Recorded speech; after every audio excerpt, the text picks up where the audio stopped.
خوزدار کے علاقے تحصیل کرخ میں طوفانی بارشوں اور سیلاب کی تباہ کاریوں کے سبب جولائی سے تاحال بجلی منقطع ہے۔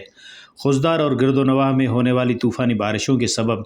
گرنے والے بجلی کے ٹاور عرصہ 3 ماہ سے مرمت نہ ہو سکے۔ کرخ کی بجلی جولائی کے سیلاب کی تباہ کاریوں کے سبب بجلی کی فراہمی تاحال معطل ہے۔ کیسکو کی جانب سے بتایا گیا ہے کہ خوزدار سے کرخ کے لیے بجلی کے ٹاور لگانے کے لیے خطیر رقم مختص کی گئی ہے، جس پر مرمتی کام جاری ہے اور تقریباً 1 ماہ کے عرصے تک کرخ کی بجلی بحال ہو جائے گی۔ میں شکریہ ادا کروں گا کہ وہ آئے یہاں پہ۔ مسئلہ یہ ہے کہ مونسون کی جو بارشیں ہوئی تھی اس میں کافی ڈیمیجز ہوئی تھی ہماری، اسپیشلی کرخ کی جو 33 کی، تو 88 کے درمیان میں ہمارے یہ کھمبے ڈیمیجز ہوئے تھے،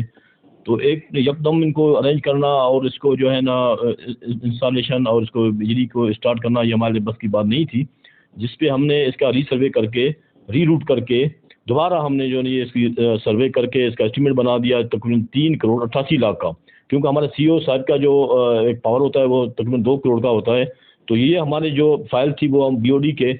پاس چلی گئی، اور سی او صاحب ہمارے معزز تھے،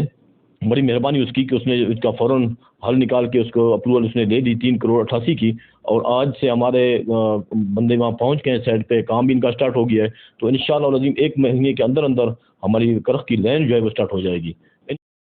خوزدار میں سیلاب اور بارشوں کے باعث جہاں ایم ایڈ روڈ کو جو نقصان پہنچا وہاں بجلی کے ٹاور بھی سیلاب میں بہہ گئے تھے۔ کیسکو کے مطابق مرمتی کام جاری ہے اور بہت جلد بجلی بحال کر دی جائے گی۔ رپورٹ مرتضیٰ بلوچ، وش نیوز، خوزدار۔